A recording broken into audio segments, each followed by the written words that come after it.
Said, I would heap, verse 23, Deuteronomy chapter 32 and verse 23. I will heap mischief upon them, and I will spend my arrows upon them, and they shall be burnt with hunger and devoured with burning heat and with bitter destruction. And I will also send the teeth of the beast upon them with the poison of serpents of the dust. He did that to Israel, didn't he? Israel was in the wilderness, rebelling. Didn't Israel get bit up by serpents? Right? Verse 25. And the sword without and the terror within shall destroy both the young men and the virgin, the suckling also with man of gray hairs. Right? The sword without, the terror within. The sword without, the terror within. The terror within is Israel among their own folk. Israel among their own folk. The terror within. Verse 26. I said, I will scatter them into corners. Didn't he scatter us to the four corners of this earth? And I will make the remembrance of them to cease from among men. That's why nobody don't know who you truly are. But if you go in this book, you'll learn who you are. But most people, the first thing they're going to say, man, you better get out of here, man, with that African stuff. Or telling me, man, I'm Israel, right? I'm American, right? Don't want to know. Don't want to know about salvation.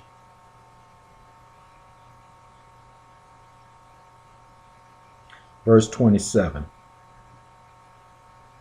Were it not that I feared the wrath of the enemy, lest their adversaries should behave themselves strangely, and lest they should say, our hand is high, and Yah have not done all this? For they are a nation void of counsel, neither is there any understanding in them. So when you come at somebody and trying to let them know their history, who they are by prophecy, right? They don't want to hear it. They don't want to hear it. Verse 28 again. For they are a nation void of counsel. You can't tell them nothing. Because at the end of the day, if you ain't got a PhD in the front of your name or behind your name, guess what? You ain't got no credibility. Right? That's the status. That's the status of a carnal mind. Verse 29. Oh, that they were wise, that they would understand this, that they would consider their lighter end. And you trying to come to them and say, man, listen, you got to get your house in order. It's a bigger picture, man, than out here working 24/7 trying to get this American dream. It's something much bigger than this, man. Something much bigger than this. But we have forgot what? Our heritage. Like it does not matter. It's bigger than just slavery. It's much bigger than just slavery. That's just part of the picture for what? Disobedience. It's bigger than just slave. So anytime anybody want to bring up the Negro, it's all about what? Slaves. Open your book.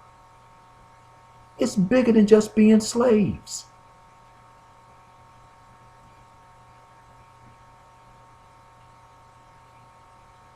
Verse 29 again. And oh, that they were wise, that they would understand this, that they would consider their lighter end. Not understanding, you have to walk in holiness. You have to walk in the righteousness of the Most High in order to what? To receive his great salvation. He said you cannot serve me and mammon. Right? Mammon is this world system of things, people. Mammon is this world system of things. Who are you going to give your allegiance to? Yeshua said, man, you deny me before men? Or you going to deny me before men? So you want to deny me before men, but what you want me to grant you salvation. Come on, man. This ain't nothing to play with. Verse 30. How should one chase 1,000 and two put 10,000 to flight, except their rock have sold them and Yah have shut them up? Here it is. How is a nation, right? A nation of people going to go into captivity and fulfill these prophecies in a manner which it fits in this history book, this holy scripture? How is it? The only way that it could take place, yes, Yah sold us. Yah gave us up. For what? For our disobedience. Yah was our rock. We didn't stand on our rock, right? Our fathers didn't want to listen. So we bear the brunt of that transgression, right? For what our fathers done.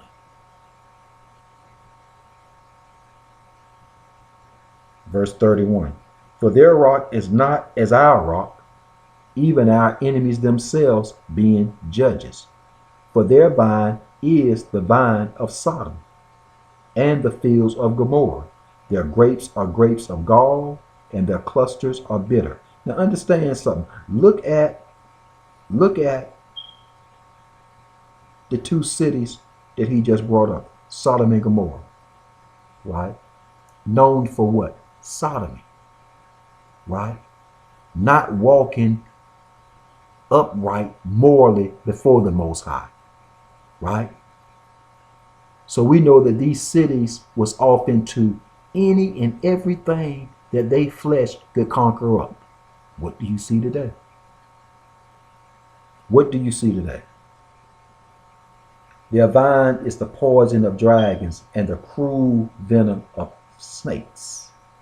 Is not this laid up in store with me and sealed up among my treasures? To me belong vengeance and recompense.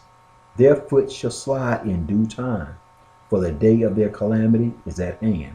The things that shall come upon them, make haste. Understand something, folks. We may, in our minds, think that we're getting away with something. We might not even think that we're getting away with it. We might think of it, listen, this is normal. But at the end of the day, as he just stated, their foot shall slide in due time, for the day of their calamity is at hand. Understand something. You can look at a brother or a sister going through something in their life, man, and at the end of the day, understand this. Yours coming too. How are you going to handle it? Because yours is coming too. The Most High is going to pay you a visit. You can see a brother going through something. You can see a sister going through continuous hardships. But at the end of the day, yours will come. Nobody who has the breath of life is going to get a free pass. Bottom line, it's not just talking about, waiting on something bad to happen. It is life. We've been born into a spiritual warfare. Period. Just trying to bring to awareness. You better put on your armor. You better put on your armor. Or if you don't have on your armor, you're going to be out here butt bone naked, man. And where's your protection if it's not coming from your God, the true and living Elohim? If it's not coming from him, who's your protection? The adversary? Only thing he want to do is shame you. That's it. He wants to shame you.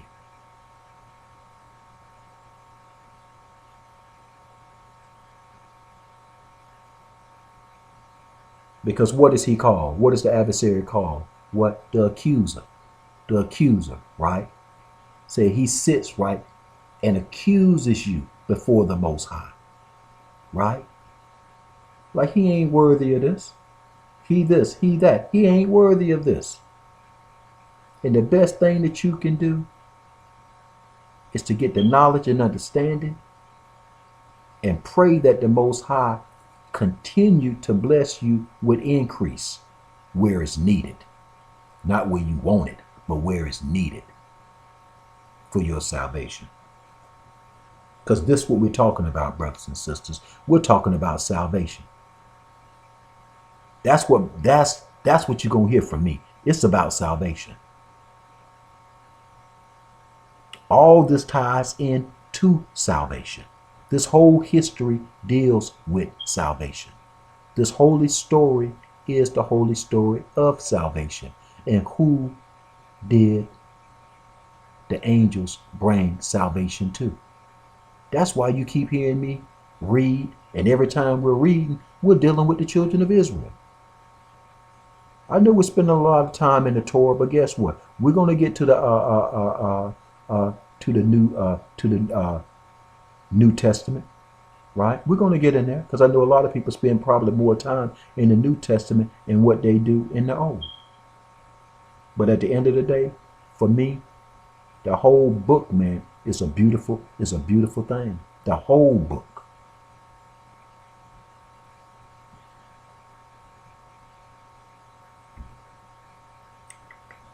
Okay, let's pick it up at verse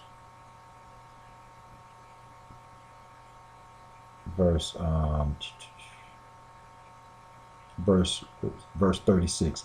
For Yah shall, this is Deuteronomy 32 and 36. For Yah shall judge his people and repent himself for his servants. For his servants, not for everybody, but for his servants. Right? Who are his servants? Those who does what? The will of the Most High. Verse 36 again. For Yah shall judge his people and repent himself for his servants when he see that their power is gone, and there is none shut up or left. And he shall say, where are their gods, their rock, in whom they trusted? Right? Who do you trust in? Do you trust in this government? Do you trust in wealth? What? Who do you place your trust in? Give our Father of heaven and earth, let's give him his glory so he can manifest his power in our life.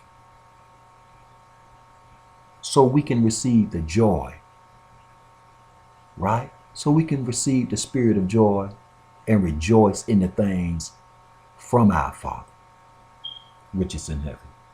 Verse 38. Which did eat the fat of their sacrifices and drank the wine of their drink offerings, let them rise up and help you and be your what? Protection. See now that I, even I, am he, and there is no God with me. I kill. This is the Most High. This is the creator of heaven and earth. This is not Moses is speaking, but this is the voice of Yah coming through Moses. Yah said, I kill and I make alive. I wound and I heal. Neither is there any that can deliver out of my hand. There is no such thing, people, as accidents. You know, Yah say, man, he's letting you know like this. The breath of life is not going to leave a human being unless I allow it to. It ain't no thing like somebody going to come up to Yah and be like, you know, such and such died. The Creator takes his breath from every soul who he pleases. And he keeps upon this earth all that he chooses for his will, not our own pleasure.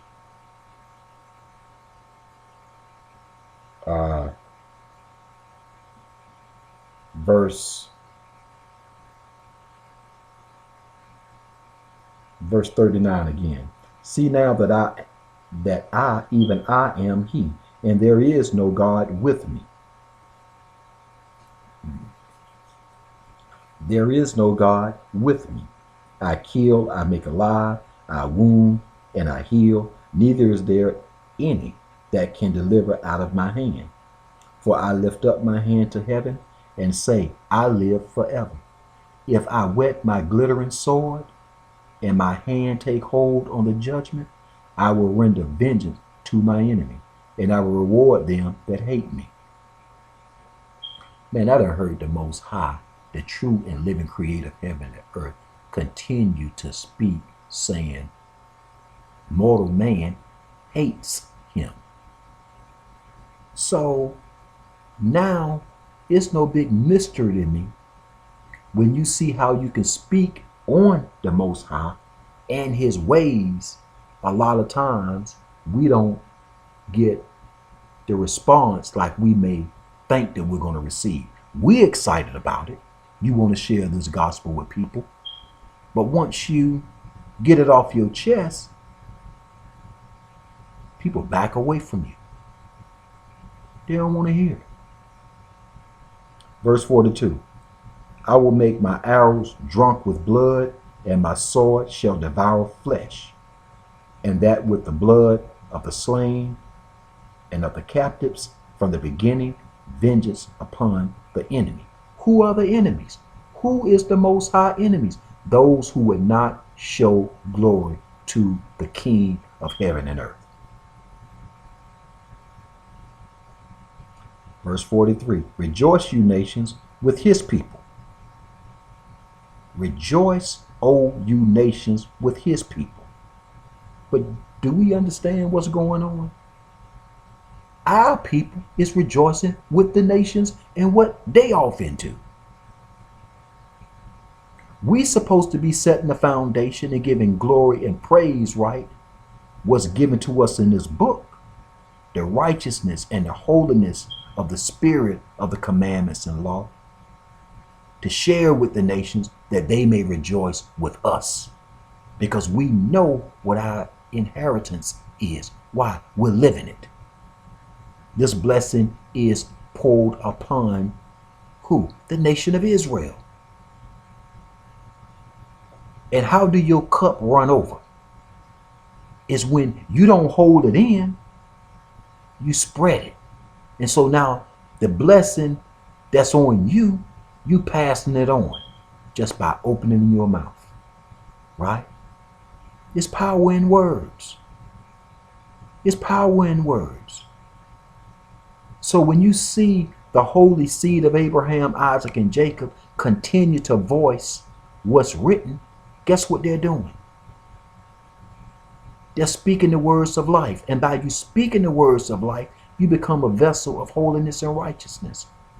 And what do? You're manifesting something. You're bringing something to life. Didn't y'all, everything y'all spoke, it manifested itself and came into being? So what you think is happening with this divine seed that's on this earth? They're bringing to pass the things that are spoken of. They're not letting these words die.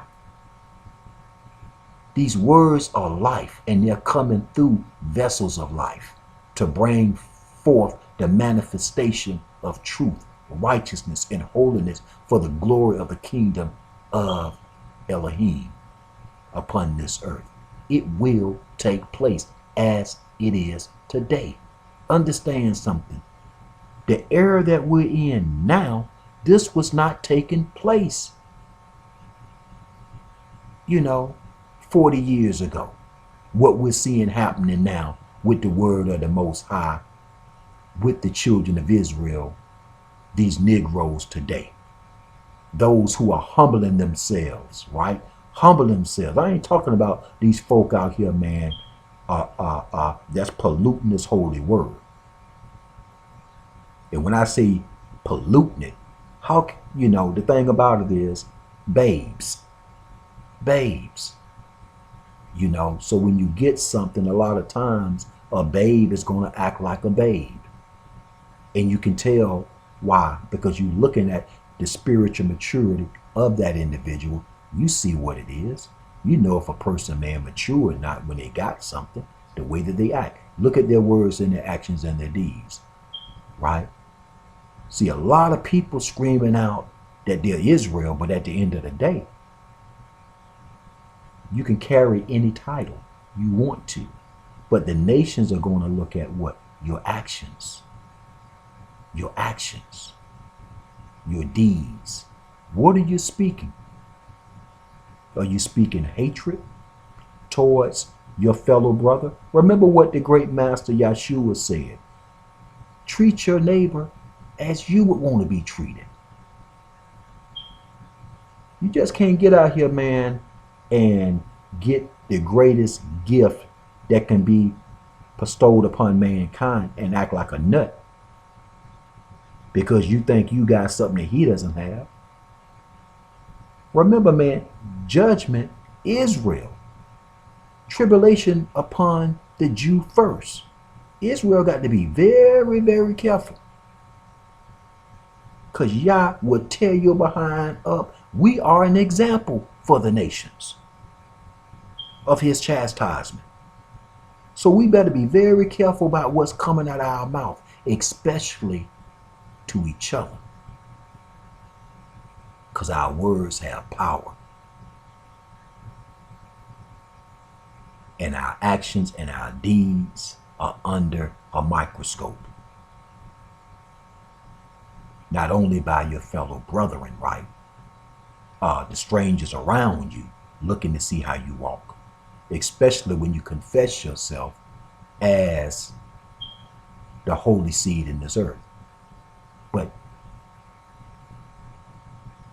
the divine that watches over us is looking and judging every word and action and deed that comes out of our mouth. We have to love each other, man. We have to forgive each other because all these things are set up, right? As a chastisement for development, spiritual development, for us to come into true divine manhood. Because Yeshua said, come to me as a child. If you don't come to me as a child, you're not even worthy. So we know that you have to what? Be developed and grow into this thing.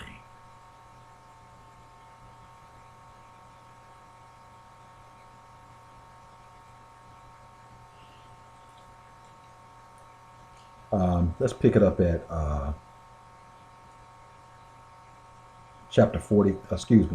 Deuteronomy chapter 32 and verse 43 again. Rejoice, O you nations, with his people, for he will avenge the blood of his servants, and he will render vengeance to his adversaries. He's going to get you. Because why? You did his inheritance, his people. You wronged them, right? You was wrong the way that you treated them, the way that you're treating them, right? It's a just way, right? Justice, liberty. We have to treat people in the manner that we want to be treated. If you have, this is to all people. If you have sons and daughters, how would you want another human being to treat your son and daughter? That's the way you should be treating the people that's before you, no matter what the color of their skin are. And at the end of the day, we all from the same. Let me back up. From the natural seed, but this thing is spiritual. Of course, we all from the same natural seed, but what separates us? The spiritual ways of the Most High. That's what's going to separate us.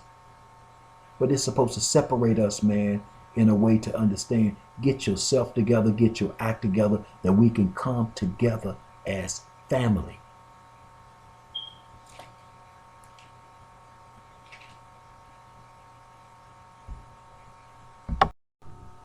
Brothers and sisters, let's pick it up at 1 Kings chapter 14 and verse 22. 1 Kings chapter 14 and verse 22. And Judah did evil in the sight of Yah.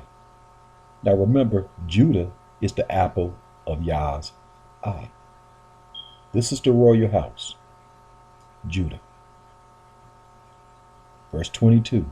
And Judah did evil in the sight of Yah, and they provoked him to jealousy with their sins, which they had committed above all that their fathers have done. For they also built them high places and images and groves on every high hill and under every green tree.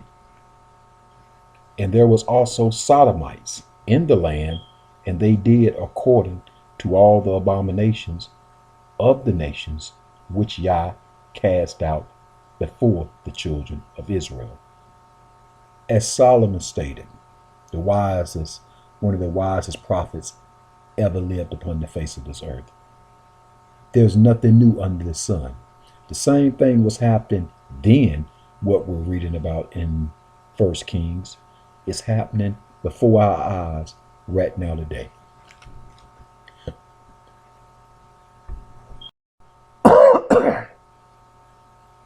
Excuse me. We're still committing idolatry, some willfully, and others through ignorance. But at this day and time now, we're committing more abominations. Because as prophecy stated, in the latter days, things will get worse. And we see it with our eyes. At this point in time now, with all of us as believers, we are living in the greatest times upon this earth. Because we see that we're in the latter days, and everything that we read about, it manifests itself before our eyes in the physical. We see it on the spiritual level. And what it does is strengthens your faith in the word of the Most High and lets you know everything that we read about in the time of the holy prophets, in the time of Yeshua the Anointed, our great King, in the time of the apostles. The same thing is taking place in our lives today on a spiritual level. In our everyday lives, we encounter the same exact situations. I'll read verse 24 again, 1 Kings 14 and 24. And there were also Sodomites in the land, and they did according to all the abominations of the nations which Yah cast out before the children of Israel. So we see Yah is not going to tolerate any abominations before him. He's going to bring recompense, and he's going to clean house. And remember something, the earth is his footstool. Let's go over to 1 Kings 15, and let's pick it up at verse 9. Verse 9. And in the 20th year of Jehoram, king of Israel, reigned Asa over Judah. And 41 years reigned he in Jerusalem, and his mother name was Micaiah, the daughter of Ashbelon. And Asa did that which was right in the eyes of Yah, as did David his father. And he took away the Sodomites out of the land, and removed all the idols that his fathers had made. Praise Yah. And also Micaiah his mother, even her, he removed from being queen, because she had made an idol in a grove, and Asa destroyed her idol and burnt it by the brook of Kidron. But the high places were not removed. Nevertheless, Asa's heart was perfect with Yah all his days. Praise Yah. Pick it up at the book of Deuteronomy, the 23rd chapter, and let's pick it up at verse 17. People, let's understand that Yah's not going to tolerate mortal man continue, could just continue, right, to commit abominations before him, like he doesn't exist, and mortal man is not having any respect at all for what the Most High has commanded us as human beings to acknowledge him as the creator that rules over us. He's not going to tolerate it. He's blessed us with his mercy and his grace, but understand something. His wrath is continually to kindle. And we will come upon some of the worst days, as it is written, which this earth has ever seen. Why? Because of the abominations which are committed, and man is not having any conscience or respect for the breath of life that he's being blessed with daily. Again, let's pick it up at Deuteronomy chapter 23 and verse 17. There should be no whore of the daughters of Israel. There should be no whore of the daughters of Israel. Why? Israel is a holy nation who represents the true and living Elohim of the heavens and the earth.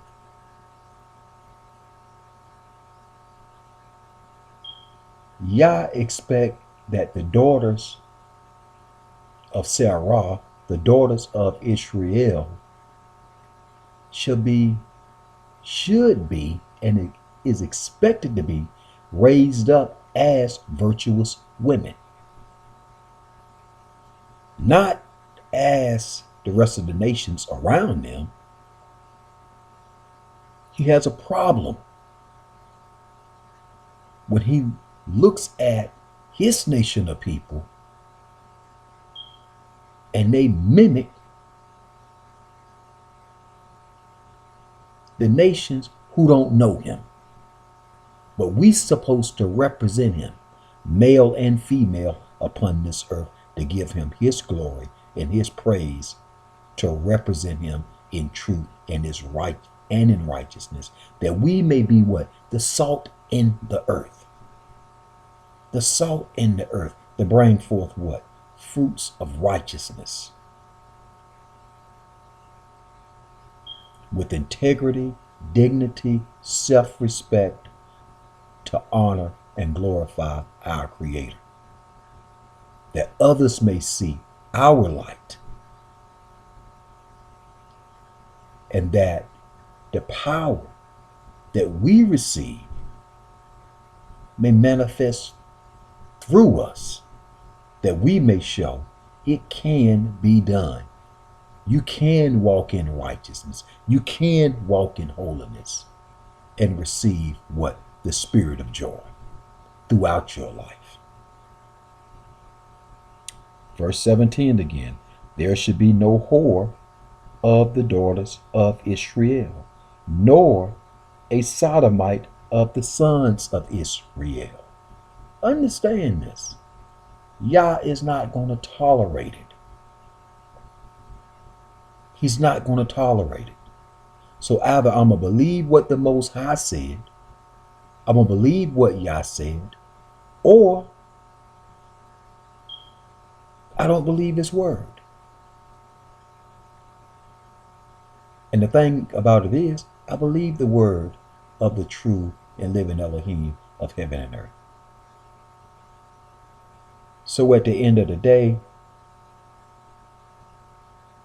if man or woman wants to say, well, he was born like that. He was born with those fetishes. Listen, there's a lot of things, man, that every man or woman may desire to do through his carnal mind and through his fleshly desires. But at the end of the day, we have to show honor and self-respect towards our Creator, regardless of what we feel, regardless of what we want to do, and regardless of what we think. You have to kill off the flesh. The scriptures say, mortify your members, right? Mortify your members. Kill off the flesh. The true and living Elohim of heaven and earth said, if you will serve me, you must serve me what? Not in flesh, but in spirit and in truth. In spirit and in truth. You cannot deal with the creator of heaven and the earth and walking around straddling the fence thinking you're going to do it your way and he knows what's in my heart. Let's pick it up at the book of Proverbs, Proverbs chapter 6 and verse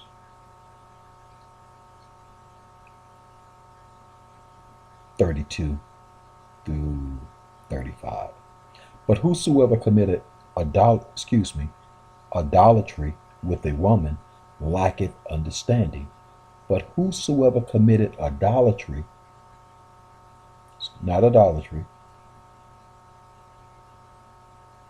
with a woman lacketh understanding. He that doeth it destroyeth his own soul. A wound and dishonor shall he get, and his reproach shall not be wiped away. For jealousy is the rage of a man, and therefore he will not spare in the day of vengeance. He will not regard any ransom, neither will he rest content, though you give it many gifts. So look at what the Spirit is speaking about with the jealousy of a man. For jealousy is the rage of a man, therefore he will not spare in the day of vengeance. Through this whole, I believe we probably went through what? Almost about 14 scriptures, if not more, about jealousy. Yah is a jealous Elohim. I'm going to say it again. Yah is a jealous Elohim.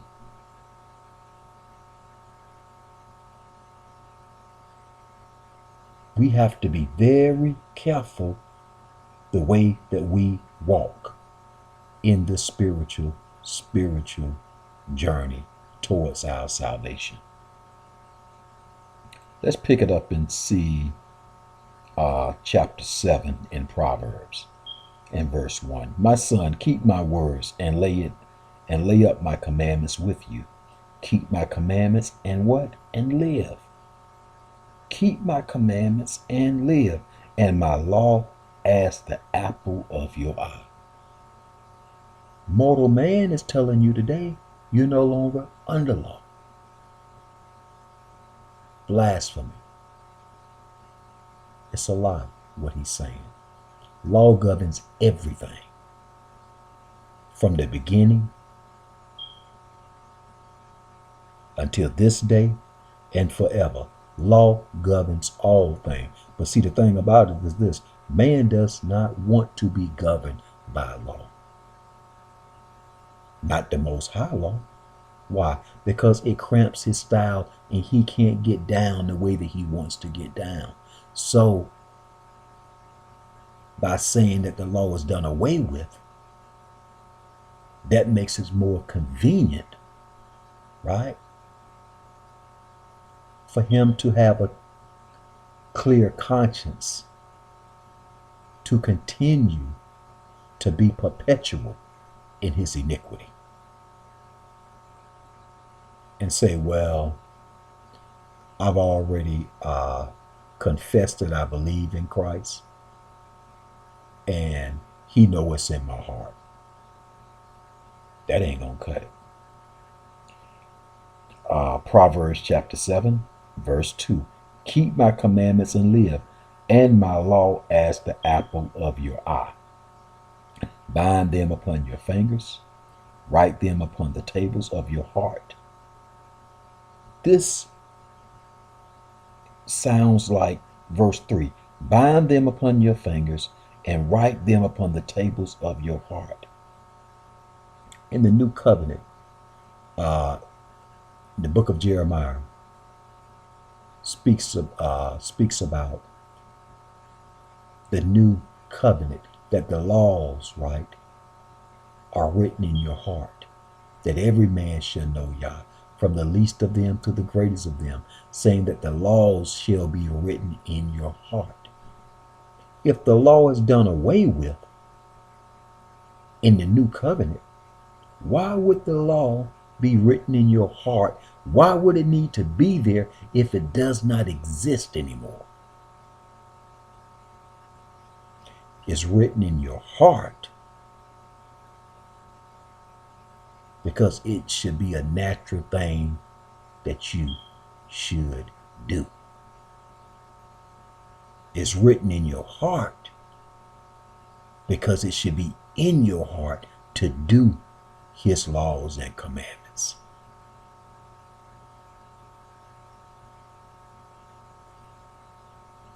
Verse 3 again. Bind them upon your fingers and write them upon the table of your heart. Say unto wisdom, you are my sister, and call understanding your kinswoman, that they may keep you from the strange woman, from the stranger which flatters with her words. This strange woman is symbolic of, in the book of Proverbs, again in chapter 7 and 5, talking about the strange woman, I said was symbolic, right, on a spiritual level, from the stranger which flatters with her words, right?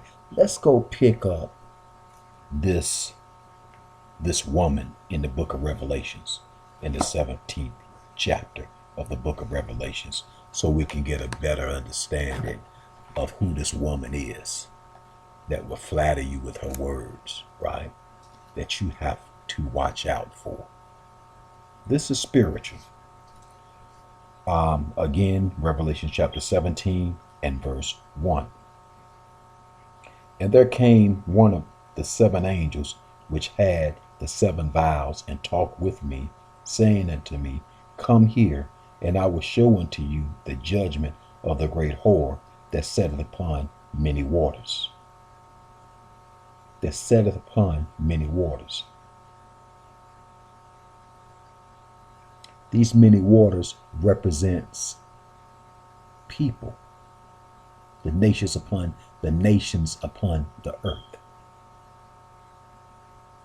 Verse 2, with whom the kings of the earth have committed fornication, which the kings of the earth have committed fornication, and the inhabitants of the earth have been made drunk with the wine of her fornication. We'll read verse 2 again. With whom the kings of the earth have committed, we're talking about spiritual fornication. And the inhabitants of the earth have been what? Made drunk with the wine of her fornication. Yeshua spoke about this wine, right? Okay, verse 3. So he carried me away in the spirit into the wilderness, and I saw a woman, here she is, sit upon a scarlet colored beast full of names of blasphemy, having 7 heads and 10 horns. And the woman was arrayed in purple, scarlet color, and decked with gold and precious stone and pearls. having a golden cup in her hand, full of what? Abominations and filthiness of her what? Of her fornication. And upon her forehead was a name written, Mystery, Babylon, the Great, the mother of harlots, abominations of the earth. If she's a mother, if she's called a mother, she has what? Children. If she's called a mother, she has children. But look what she produces. Abominations, right? She's the mother of harlots and abominations upon the earth. And I saw the woman drunken with the blood of who? The saints. And with the blood of the mortals, those who died of Yeshua, right? And when I saw her, I wondered with great admiration. And the angel said unto me, wherefore did you marvel? The angel asked a question, right? And I will tell you the mystery of this great woman and of the beast that carried her, which has the 7 heads and the 10 horns. The beast that you saw was and is not, and shall ascend out of what? The bottomless pit, and go into perdition. And they that dwell on the earth shall wonder whose names were not written in the book of life from the foundation of the world. And they beheld, and the beast that was, and is not, and yet is. Look at this in verse 8. And they that dwelt on the earth shall wonder whose names were not written in the book of life from the foundation of the world. I didn't told you. Everything is for the Most High, the true and living Elohim, Yah. Everything is for his purpose and for his will, the righteous and the unrighteous. He said whose names were not written in the book of life from the foundation of the world. You have people who have been born in this world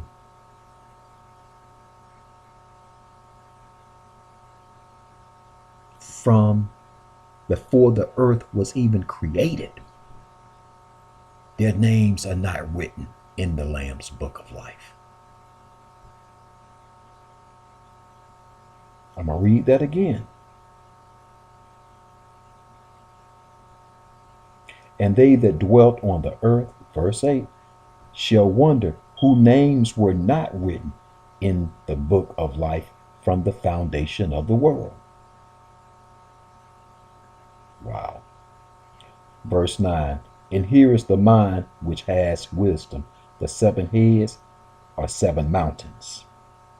Now he's breaking, now the Spirit is breaking this down to John the Revelator. And here is the mind which has wisdom. The 7 heads are 7 mountains on which the woman sitteth. Which the woman sitteth. So the woman has a seat. And where is it? It's on a mountain. Right? And there are 7 kings. 5 are fallen, 1 is, and the other is not yet come. And when he cometh, he must continue a short space, a short time. Let's back up to verse 9. And here is the mind which has wisdom. The 7 heads are 7 mountains on which the woman sitteth.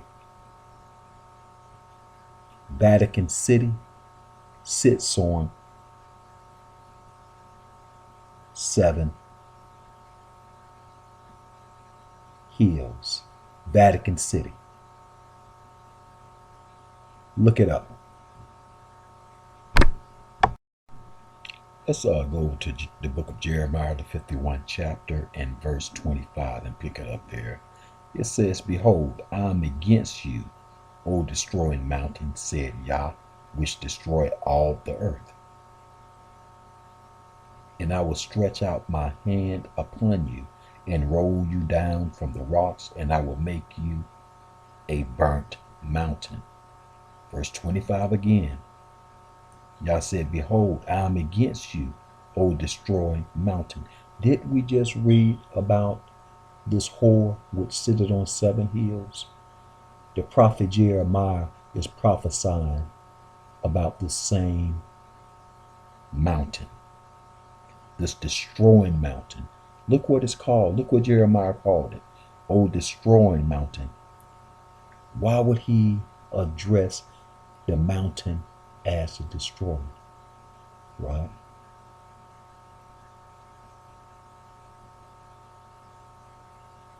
What do we just read over in the book of Revelations, the 17th chapter? What was taking place with this mother, with all her abominations, right? Adversarial, total evil against Yah's will, correct? Let's pick it up at Jeremiah 51:1. This said Yah, behold, I will raise up against Babylon and against them that dwell in the midst of them, that raise up against me a destroying wind, and I will send unto Babylon fanners. Let's pick it up at Jeremiah 51 and verse 5.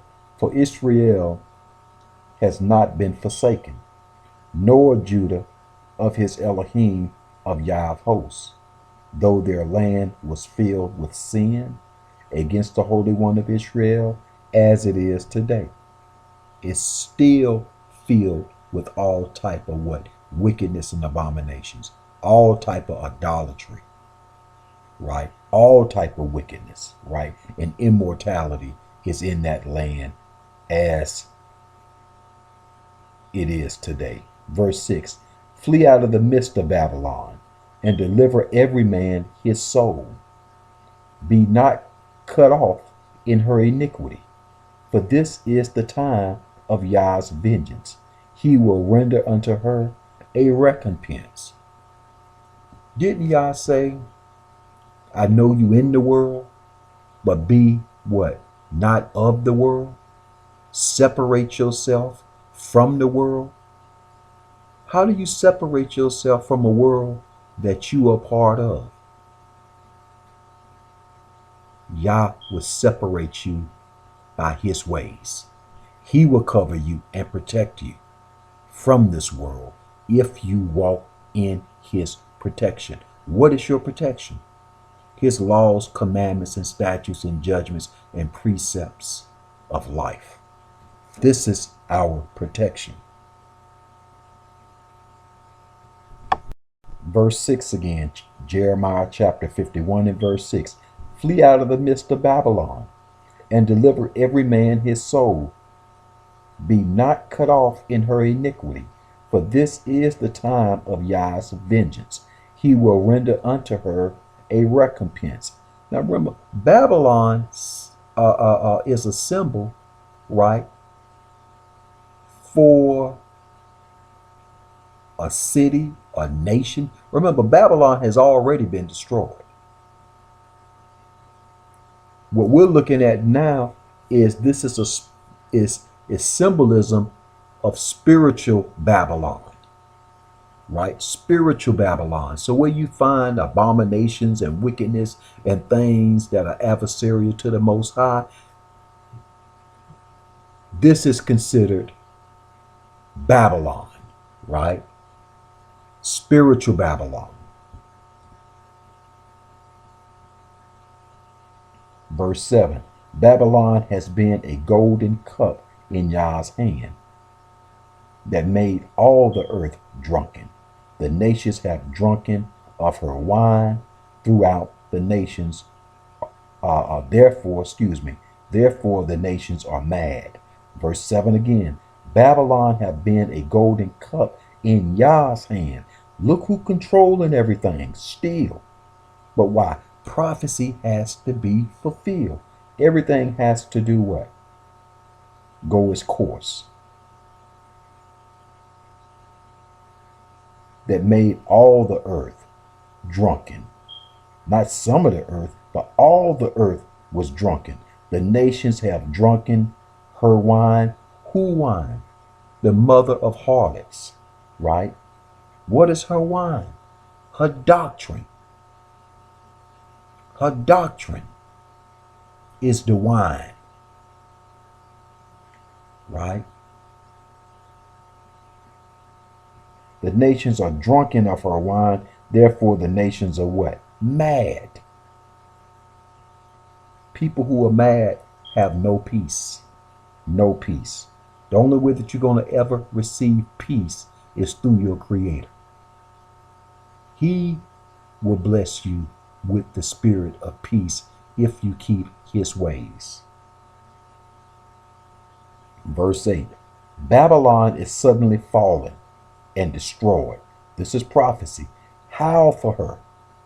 Take balm for her pain, right? If so, be she may be healed. We would have healed Babylon, but she is not healed. Forsake her, and let us go everyone unto his own country. For her judgments have reached unto heaven, and is lifted up even to the skies. Yah have brought forth our righteousness. Come, and let us declare in Zion the work of Yah's, our Elohim. Verse 11. Make bright the arrows. Gather the shield. Yah have raised up the spirit of kings of the Medes, right? Which are the Russians, the sleeping bear. For his device is against Babylon, to destroy it. This is Yah, because it is the vengeance of Yah, the vengeance of his temple. Set up the standard upon the walls of Babylon. Make the watch strong. Set up the watchmen. Who are the watchmen? The true servants of Yah. Prepare the ambush, for Yah has both devised and done that which he spoke against the inhabitants of Babylon. O you that dwelleth upon many waters. Didn't we read about her in the book of Revelations, the 17th chapter? O you that dwelleth upon many waters, abundant in what? Treasures. Your end is come, and the measure of your what? Covenantness. Verse 14. Yah of hosts hath sworn by himself, saying, surely I will fill you with men as with caterpillars, and they shall lift up a shout against you. He hath made the earth by his power, he hath established the world by his wisdom, and he hath stretched out the heavens by his understanding. When he uttereth his voice, there is a multitude of waters in the heavens, and he calls the vipers to ascend from the ends of the earth. He maketh lightning with rain, and bringeth forth the wind out of his treasures. Every man is brutish by his knowledge. Every founder is confounded by the graven image. For his molten image is falsehood, and there is no breath in them. They are vanity, the work of error. In the time of their visitation, they shall perish. The portion of Jacob is not like them, for he is the former of all things, and Israel is the rod of his inheritance. Yah of hosts is his name. But look who is the inheritor. Israel. Verse 20. You are my battle axe and my weapons of war. For with you will I break in pieces the nations, and with you will I destroy kingdoms. And with you will I break in pieces the horse and his rider, and with you will I break in pieces the chariots and his rider. With you also will I break in pieces men and women, and with you will I break in pieces old and young, and with you will I break in pieces the young men and the maid, and I will also break in pieces with you the shepherd and his flock, and with you will I break in pieces the husbandman and his yoke and oxen, and with you will I break in pieces captains and rulers, and I will render unto Babylon and to all the inhabitants of Chaldea, and all their evil that they have done, where? In Zion, in your sight, said Yah. Behold, I am against the destroying mountain. Didn't we just read this in the book of Revelations, chapter 17?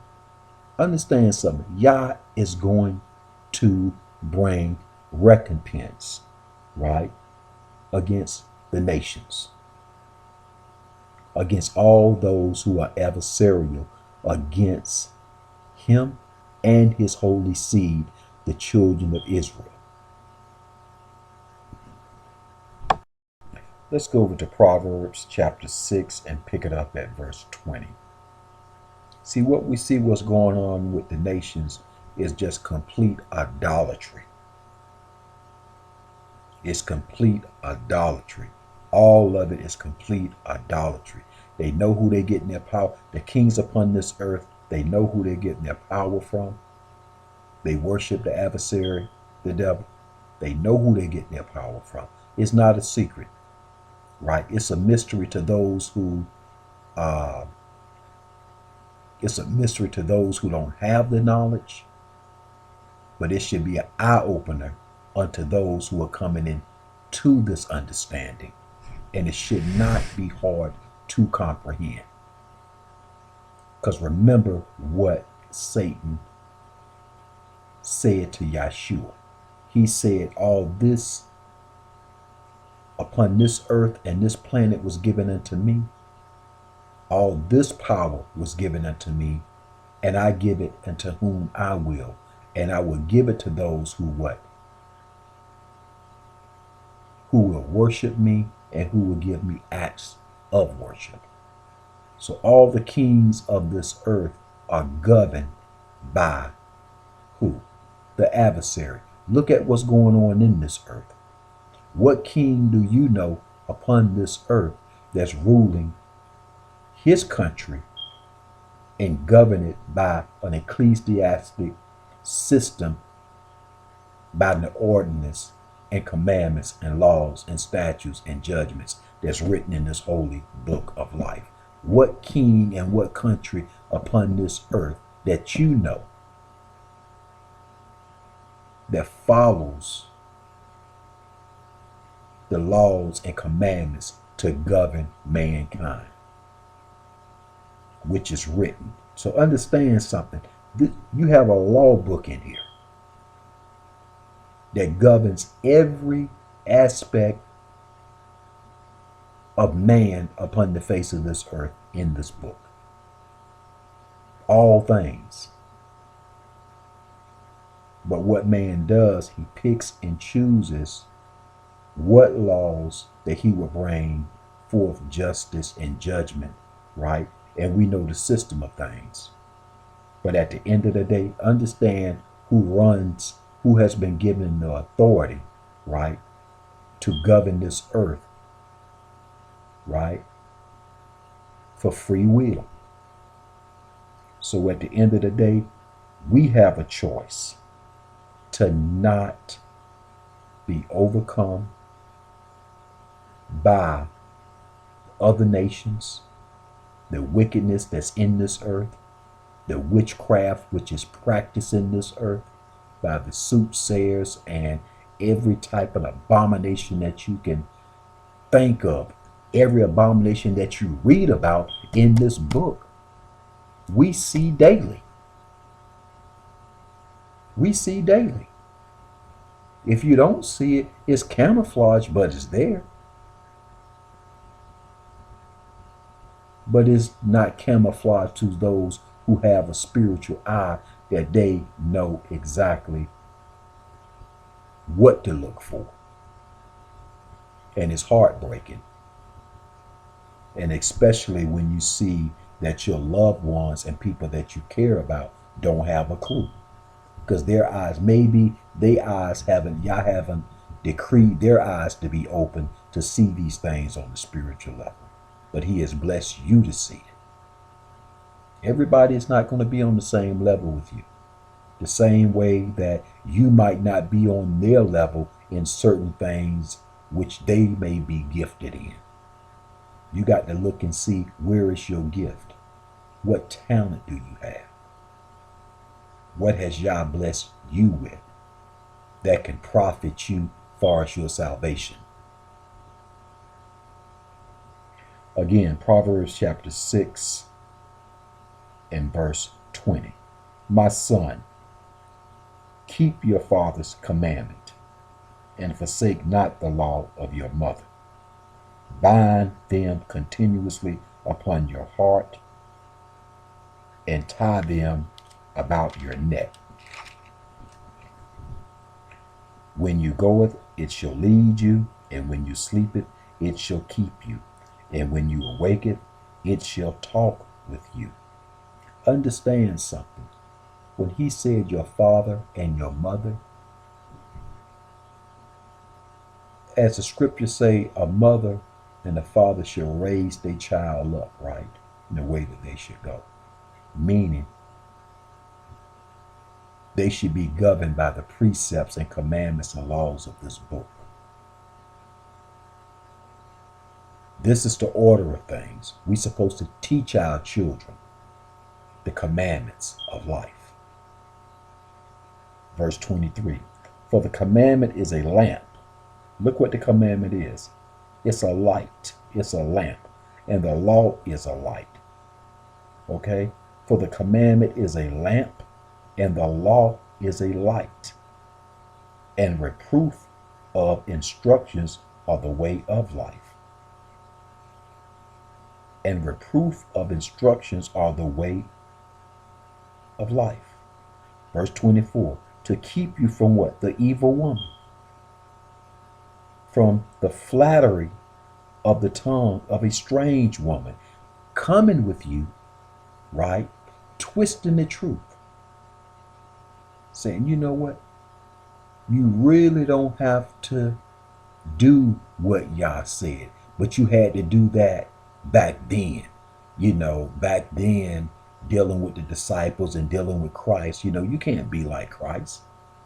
You can't, it was only one Messiah. You can't be like him. Yeshua said, where, understand something, where I go, you can't go, but I'm going to leave you with what? I'm going to leave you with the Comforter. Right?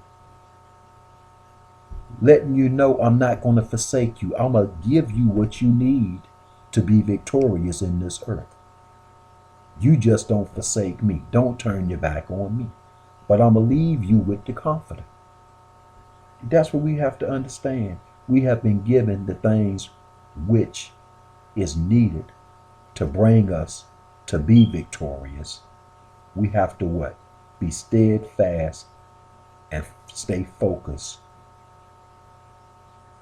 on our salvation and stay focused on what the will of the Most High Yah is, not our own will.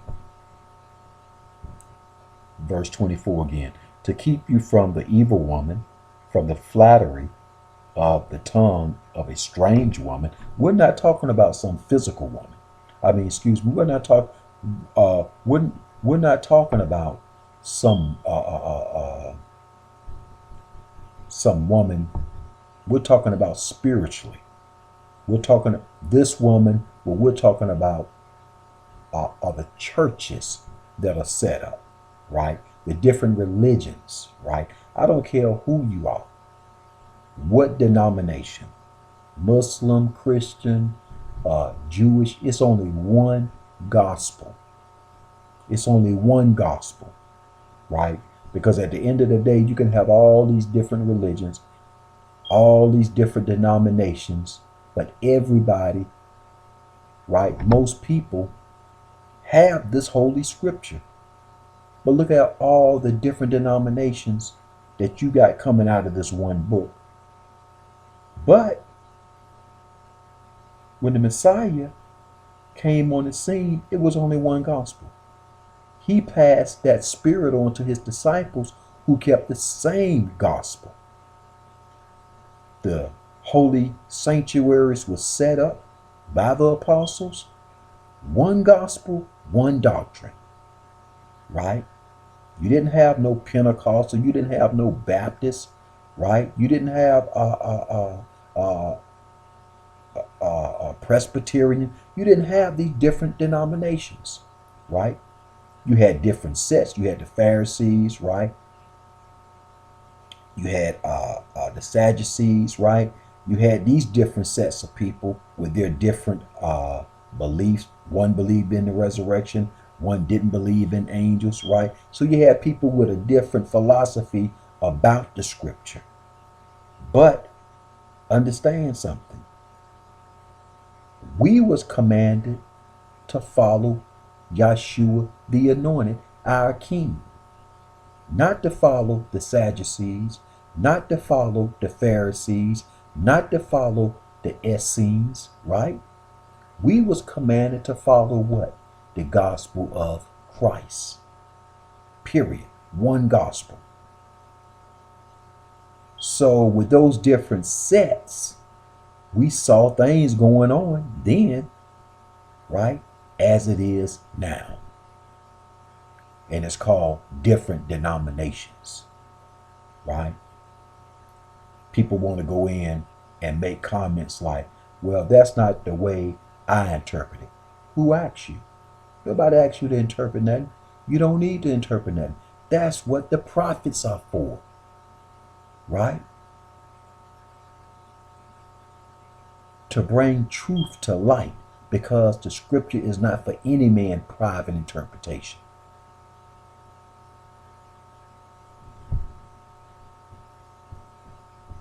Let's pick it up at verse 25. I'm picking up at 24 again. To keep you from the evil woman, from the flattery of the tongue of a strange woman, lust not after her beauty in your heart, neither let her take you with her eyelids. For by means of a whorish woman, a man is brought to what? A piece of bread. And the idolatrous will hunt for what? The precious life. Can a man take fire in his bosom and his clothes not be burnt? Can one go upon hot coals and his feet not be burnt? So he that goeth to his neighbor's wife, whosoever touches her, shall not be innocent.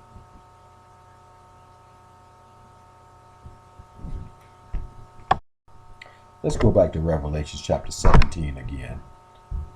This is going to tie in also, it's just a recap on this. Revelation chapter 17, verses 1 through 7. And there came one of the seven angels which had the seven vials and talked with me, saying unto me, this is John the Revelator, come here, and I will show unto you the judgment of the great whore. So this is the judgment is going to come upon who? We just got through reading about it in the book of Proverbs, right? So this is judgment on this great whore that's set upon what? Many waters. Set upon what? Many waters. Meaning over what? The nations upon this earth. So what we're looking at a what? A huge ecclesiastical church. We're talking about spiritual things, brothers and sisters. This is what we're dealing with. We're dealing with spiritual things. This is what this book is dealing with, spiritual things. That sit upon what? Many waters, which are nations, people, souls. This great whore, right? Which we picked up.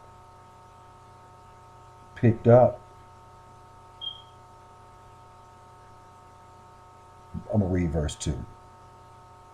With whom the kings of the earth have committed what?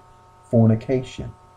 And the inhabitants of the earth have been made drunk with the wine of her fornication. Look at the inhabitants of the earth. Who are that? That's mortal man and woman.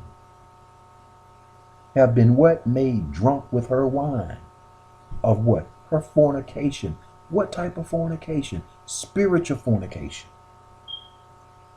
Whom the king, verse 2, the kings of the earth have committed fornication. The kings of the earth. So these are kings over all the countries of this earth have committed what? Spiritual fornication. Against who? The creator of heaven and the earth. Not only the kings, but the people also. It said, in the book of Revelations, it said that Satan deceived the whole world except who? Those who Yah spared his remnant. His remnant. Verse 3, Revelation chapter 17 and verse 3. So he carried me away in the what? In the spirit, into the wilderness. And I saw a woman set upon a scarlet colored beast, full of names of blasphemy, having what? 7 heads and 10 horns. And the woman was arrayed in purple and scarlet colors, and decked with gold and precious stone and pearls, having a golden cup in her hand, full of abominations and filthiness of her fornications. And upon her forehead was a name written, Mystery, Babylon the Great, the mother of harlots, abominations of the earth. And I saw the woman. Now listen to what John the Revelator said. I saw the woman drunken with the blood of saints.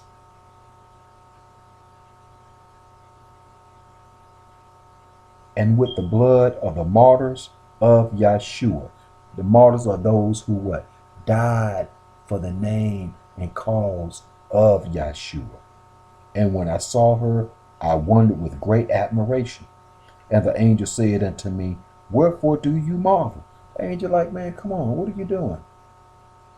You know, because a lot of times, man, we can look at something and see the glamour, right? You know, and the angel saying, man, what are you doing? Don't trip. Understand what this is. But the angel was telling John, man, all of this, man, is straight falsehood. All of this is straight falsehood. It's adversarial to all truth and to life. Everything what's going on in this earth is adversarial to the Most High. Everything that's going on in this earth. Because if things was not adversarial to Yah, we would have peace. We would be in harmony in this earth. But look at it. It's straight chaos. Straight chaos. To the four corners of this earth, it is straight chaos. Why? Because it is state. Remember, man is mad from what? The wine he hath drunken. Right? What wine? The spiritual wine. Doctrine, understanding, the lawlessness, right, that governs this earth. The lawlessness that governs this earth. Mankind is trying to do away with the ordinance, the statutes, the judgments of the word of life. Right? In the beginning, what did the Most High say, right? This is how a marriage is supposed to be set up. Right? In the beginning, he said that a man should take what? A woman, and they should become what? They should become one. Right? This is the word of the true and living Elohim of heaven and earth. He's telling you how society is supposed to be governed on this earth, right? And what did he say after that? Dealing with that marriage. Then what do? You multiply. You multiply. Once this marriage is sanctioned together, then you multiply the earth. Man saying, we ain't gonna do it that way. Now we're going to change the laws, right? Now man is changing the laws to the words of God, to the Most High. Changing the words of Yah. Changing his laws. But guess what? It's already prophesied that it would take place. See, that's why I love this book. Because there's nothing in this book is left out.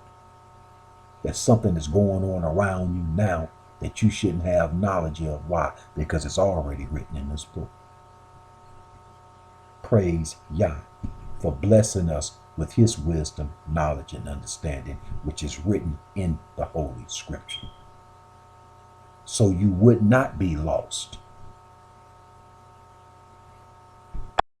Let's go over to Matthew, the 13th chapter, and let's pick it up at verse 1. Matthew chapter 13 and verse 1. The same day went Yeshua out of the house and sat by the seaside, and the great multitude were gathered together unto him, so that he went into a ship and sat, and the whole multitude stood on the shore. And he spoke many things unto them in parables, saying, Behold, a sower went out forth to sow. Verse 4. And when he sowed, some seed fell by the wayside, and the fowls came and devoured them up. Verse 5. Some fell upon stony places, where they had not much earth, and forthwith they sprung up, because they had no deepness of the earth. Verse 6. And when the sun was up, they were scorched, because they had not root. They had no not root. They withered away. Verse 7. And some fell among thorns, and the thorns sprung up and choked them. But others fell into good ground and brought forth fruit, some 100-fold, some 60-fold, and some 30-fold. Who have ears to hear, let him hear. This parable is dealing with the word of the true and living Elohim. Those who have an ear, let him hear what the Spirit said unto the holy assembly. And the word is saying, what the word with the parable, what Yeshua is speaking of, is that when you receive this word of the Most High, are you going to bring forth fruits for the body of Yeshua? Or when you receive the word, you're going to walk in the word for a year, for 5 years, and then fall to the wayside and go back out to the world? So this parable is dealing with people hearing the divine word of salvation, marching forward. These are the ones who's going to do what? Bring forth fruit for the body of Christ. And those that the word was sown and it profited nothing, it didn't bring forth anything. So we already know what the end is there. Verse 10, Matthew chapter 13, verse 10. And the disciples came and said unto him, Why speaketh unto them in parables? So the disciples said, Why do you speak to the people in parables? Right? He wasn't speaking to the apostles. He was speaking to the people. Verse 11. And he answered and said unto them, Because it is given unto you to know the mysteries of the kingdom of heaven, but to them it is not given. Do we see a separation with people on earth dealing with the Messiah right now, with Yeshua? Did Yeshua just make a separation with his disciples, those who was called and chosen, the 12? Because he did. He called them and he chose them to what? To be his disciples. But notice the multitude of people who he just spoke parables to. Yeshua said, it's not given unto them, but it's given unto them parables, right? Verse 11 again. And he answered and said unto them, to his disciples, because it is given unto you to know the mysteries of the kingdom of heaven, but to them it is not given. Who is Yeshua talking to? Yeshua is talking to those of the house of Israel. It's given unto you, Israel, to know the mysteries of what? The kingdom of heaven. It ain't given to everybody. It's given to you to do what? So you can teach them. But it is divinely by promise given to the holy seed of Israel to know the mysteries of the kingdom of heaven. Why you see so many brothers coming up now, knowing who they are, following the prophets from Genesis to Revelation, knowing the doctrine,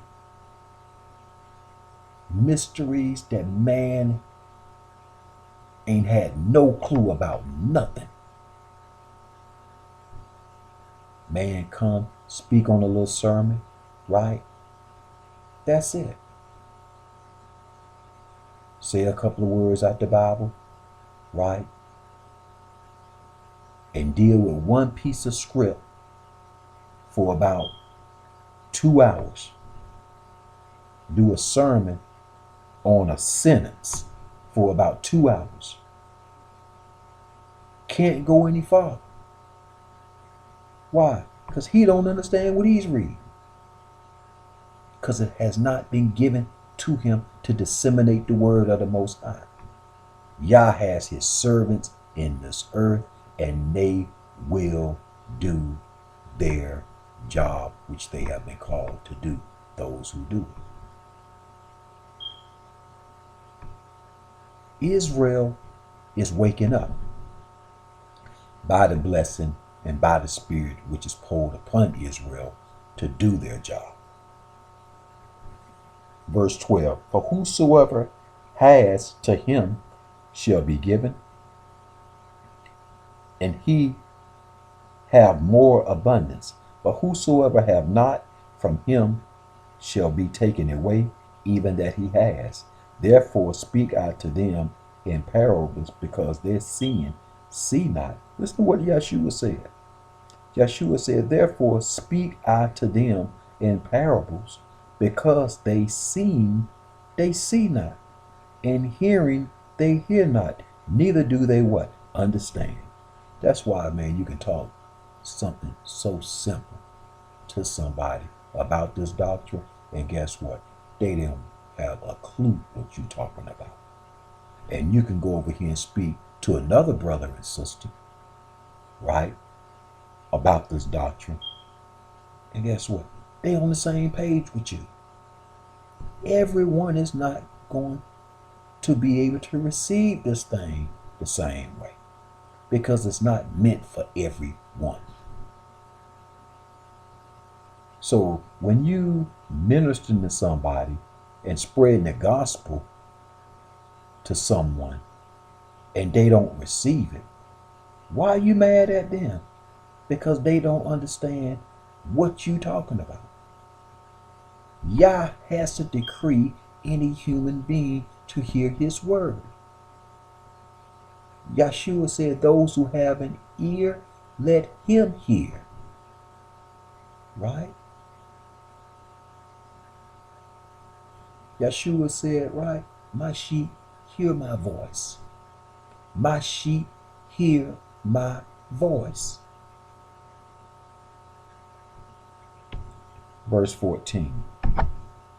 Matthew chapter 13 and verse 14. And in them is fulfilled the prophecy of Isaiah, which said, by hearing you shall hear, and shall not understand, and seeing you shall see, and shall not perceive. For this people's heart is waxed gross, and their ears are dull of hearing. Matthew 13 and 15. And their ears are dull of hearing, and shall not understand, seeing, and shall not see, and shall not perceive. For this people's heart is waxed gross, right? Their eyes have closed, lest at any time they should see with their eyes and hear with their ears, and should understand with their heart and should be converted, and I should heal them. But blessed are you, and blessed are your eyes, for they see, and your ears, for they hear. For verily I say unto you, that many prophets and righteous men have desired to see those things which you see, and have not seen them, and to hear those things which you hear, and have not heard them. Hear you therefore the parable of the sower.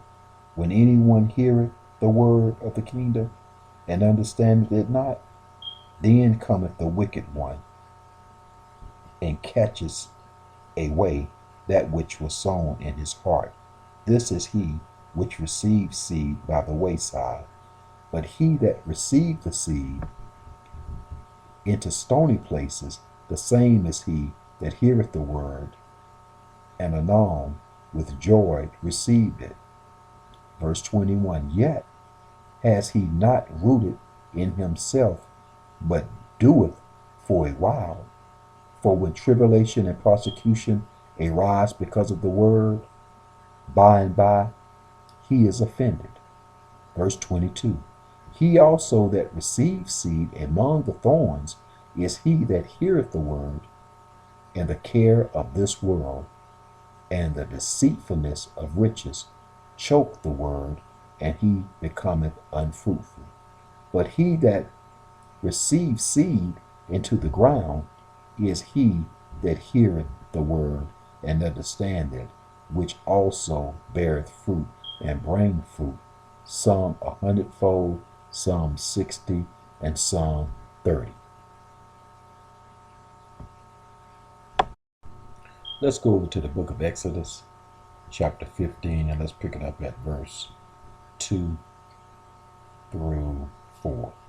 Exodus chapter 15, pick it up at verse 2. Yah is my strength and my song. He has become my salvation.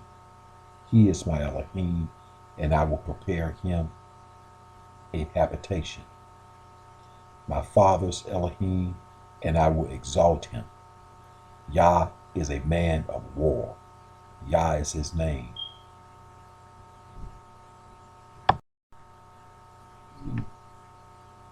In Exodus chapter 15, in verse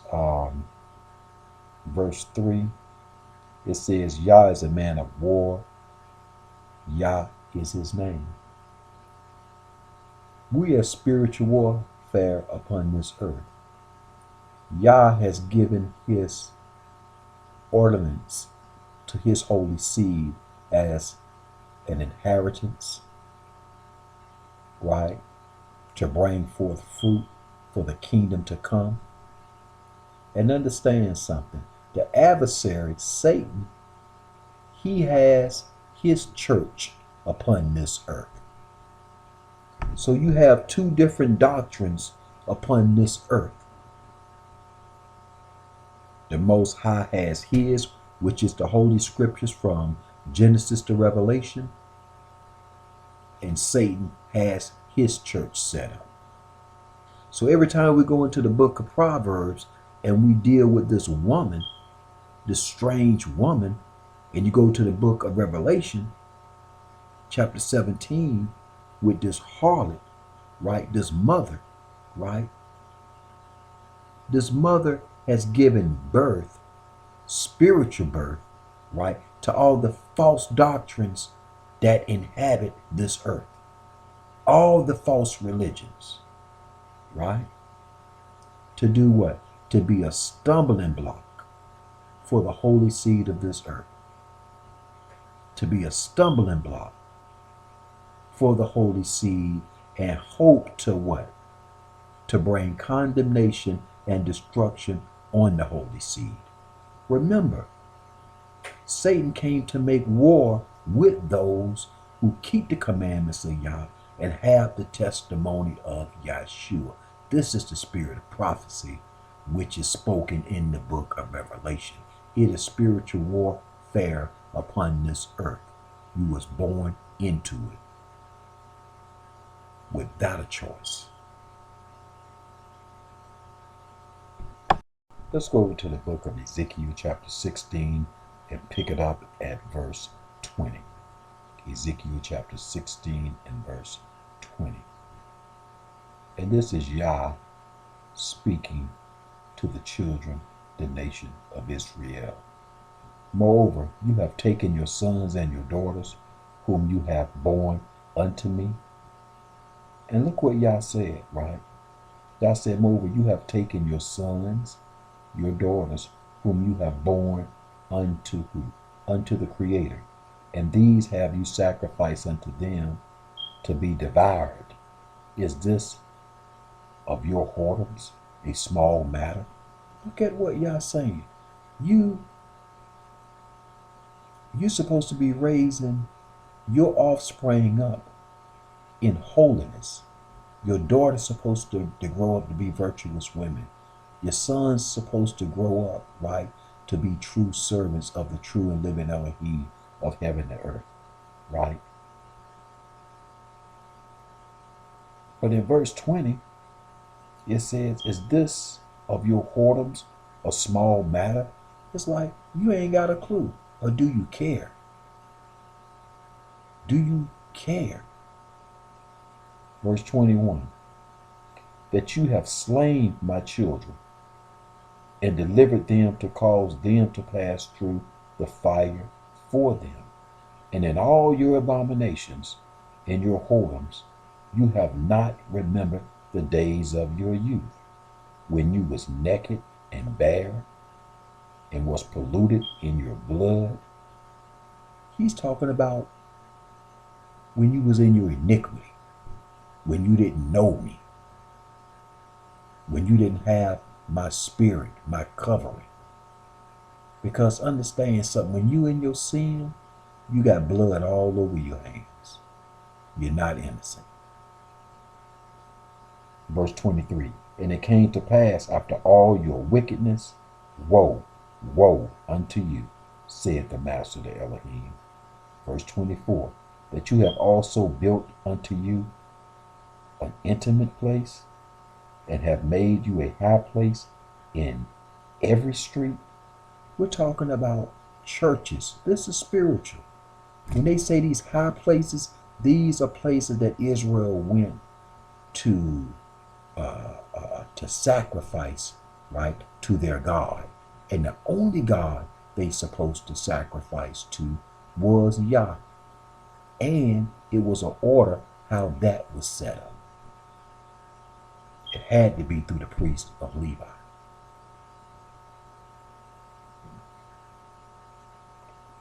Verse 24.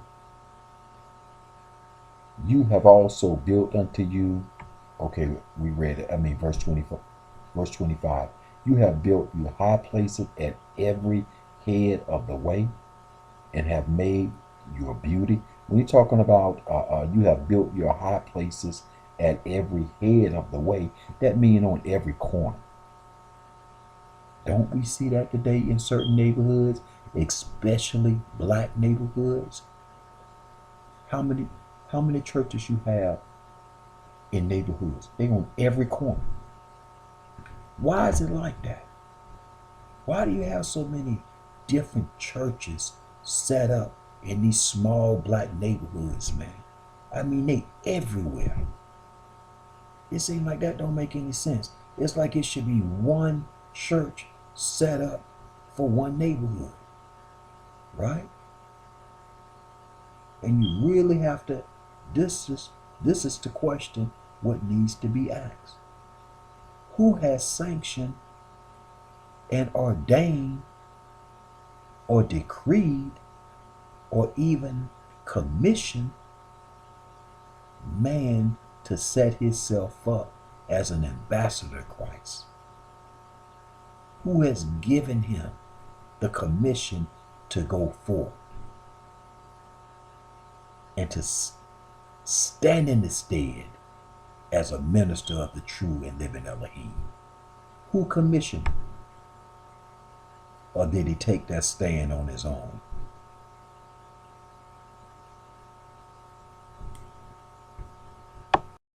Again, Ezekiel chapter 16 and verse 25. You have built you high places at every head of the way, and have made your beauty to be abhorred, and have opened your feet to everyone that passed by, and multiplied your whoredoms. This is, I mean, come on. We're talking about spiritual fornication, spiritual whoredom. Why? We supposed to be under a true and living covenant with the creator of heaven and earth. But when you find yourself going from different religions, different doctrines, right? That's whoring spiritually.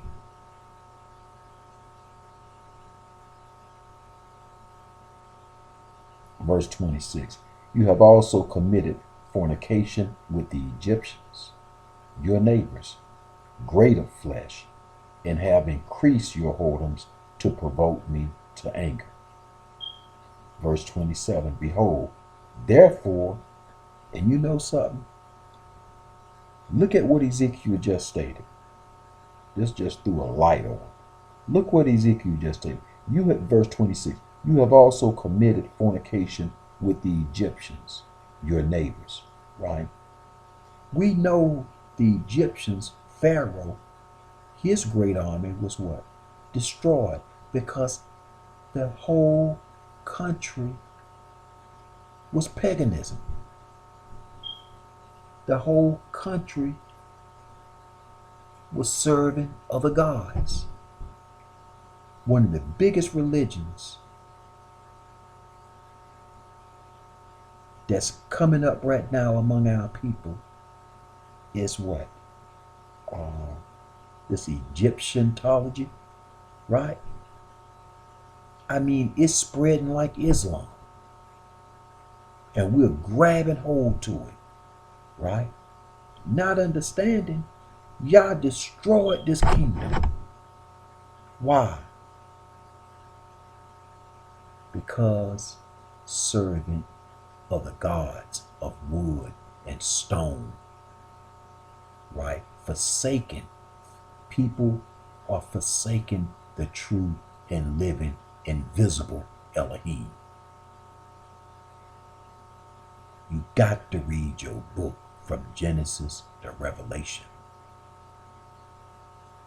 Get yourself a teacher and somebody that tutor you through this book. Somebody who know this book.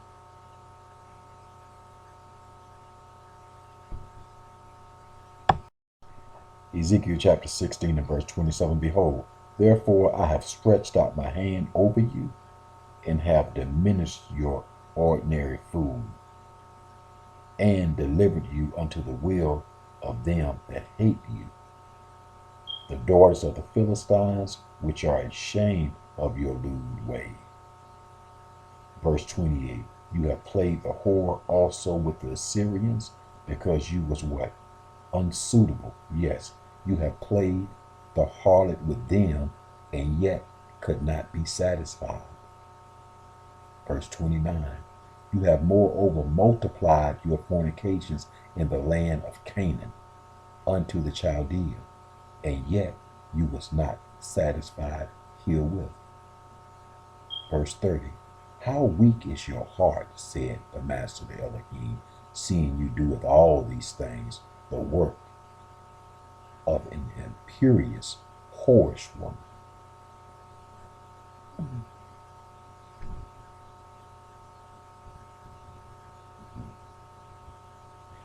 Yah said the work of a haughty and arrogant, whorish woman. Verse 31. In that you built it your own intimate place in the head of every way. Right? We're talking about places to set up, right? Servitude towards other gods besides your creator. And you maketh your high place in every street, and have not been as a harlot. in that you scorneth life. Verse 32. But as a wife that committed idolatry, which taketh strangers instead of her husband. But as a wife that committed adultery, which taketh strangers instead of her husband. Yah is our husband. We came under a covenant. Israel as a nation of people. Israel is the wife. Yah is the husband. Israel is the wife. Israel is considered the wife. Verse 32. But as a wife that committed adultery, which taketh strangers instead of her husband. Verse 33. They give gifts to all whores, but you giveth your gifts to all your lovers, and hires them that they may come unto you on every side of your whoredom. This is like, this is the saddest thing to read, man. It's the saddest thing to read.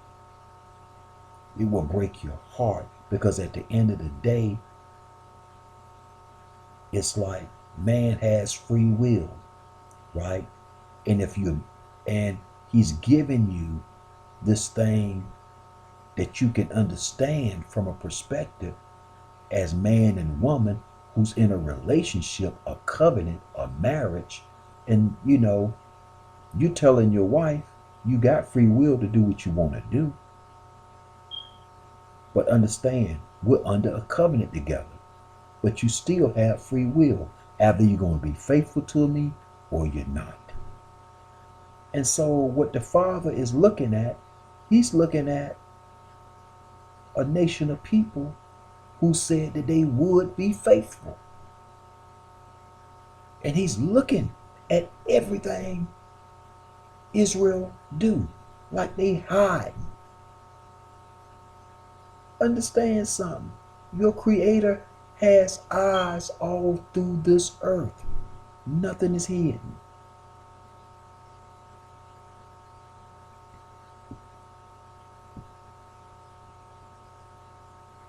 Verse, again, Ezekiel chapter 16 and verse 34. And the contrary is in you from other women in your whoredoms, whereas none followed you to commit whoredoms. Yah said, Israel, none followed you to commit whoredoms, and in that you give it a reward, and no reward is given unto you. Therefore you are contrary. 35. Wherefore, O harlot, hear the word of Yah. This said the Master Elohim, because of your filthiness was poured out, your nakedness discovered through the whoredom with your lovers, and with all the idols of your abominations, I by the blood of your children, which you did give unto them.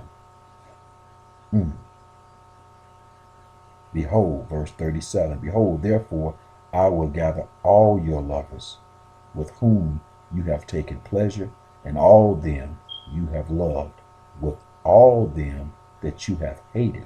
I will even gather them round about against you, and will discover your nakedness unto them, that they may see all your nakedness. Y'all say, I'm going to show you up, man. I'm going to pull your card, Israel. Verse 38. And I will judge you as a woman that broke wedlock and shed blood are judged. And I will give you blood in fury and jealousy. And now verse 39, and I will also give you into their hand, and they shall throw down your intimate place, and shall break down your high places. They shall strip you also of your clothes, and shall take your fair jewels, and leave you naked and bare. They shall also bring a company against you, and they shall stone you with stones, and thrust you through with their swords. Verse 41. They shall burn your houses with fire and execute judgment upon you in the sight of many women, and I will cause you to cease from playing the harlot, and you shall give no hire any more. So will I make my fury towards you to rest, and my jealousy shall depart from you, and I will be quiet and will be no more angry, because you have not remembered the days of your youth, but have what? Fretted me in all these things. Behold, therefore I also will recompense your way upon your head, said the Master Elohim, and you shall not commit these lewdness above all your abominations. Behold, everyone that used proverbs shall use this proverb against you, saying, as is the mother, so is her daughter. Wow. Verse 45, you are your mother's daughter, that lewd her husband and her children, and you are the sister of your sister, which lewd their husband and their children. Your mother was a Hittite, and your father an Amorite, and your elder sister a Samaria, she and her daughters that dwelt at your left hand, and your younger sister that dwelt at the right hand is Sodom and her daughters. Yet have you not walked after the ways, nor done their abominations, but as if the way, but as if that were a very little thing, you was corrupted more than they in all your ways. Isn't like that today? Right? Out of all the madness that you see, where we are at now, right, in this country, what we can see daily, who's making more havoc in this country than anybody? Israel, right? The children of Israel, right?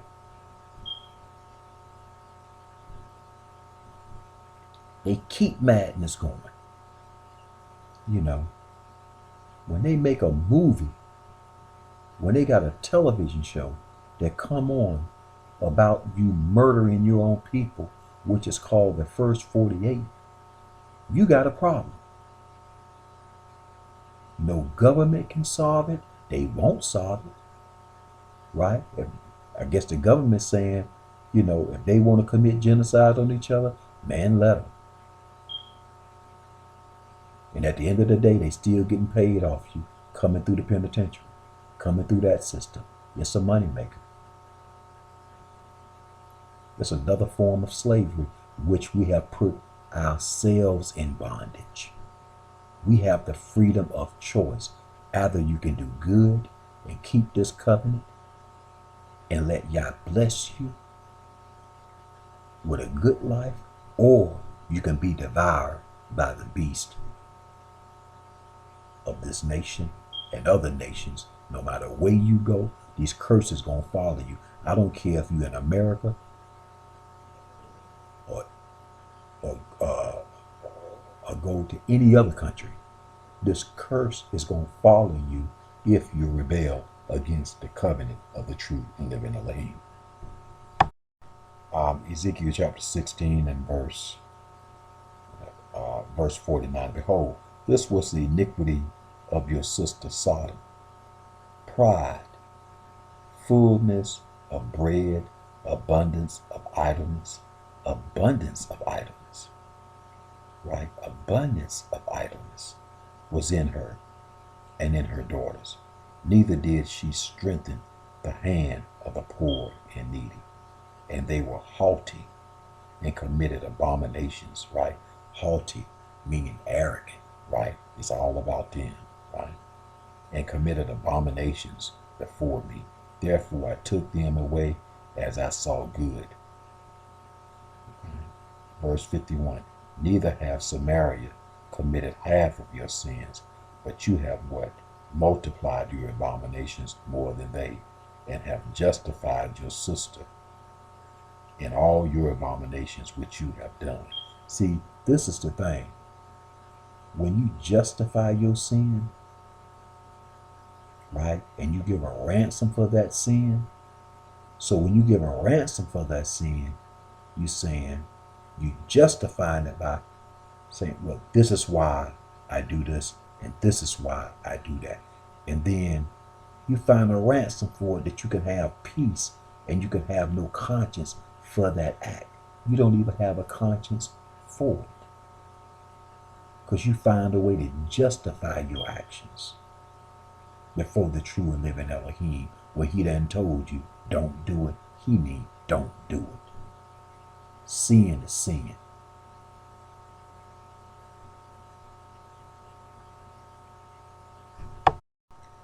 Let's pick it up at Ezekiel 16 and verse 58. You have borne your lewdness and your abomination, said Yah. But this said the Master of Elohim, I will even deal with you as you have done, which you have despised the oath and breaking the covenant.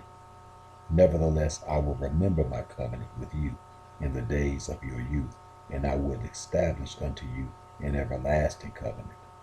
Then you shall remember your ways and be ashamed when you shall receive your sister and your elder and your younger, and I will give them unto you for daughters, but not by your covenant. And I will establish my covenant with you, and you shall know that I am Yah.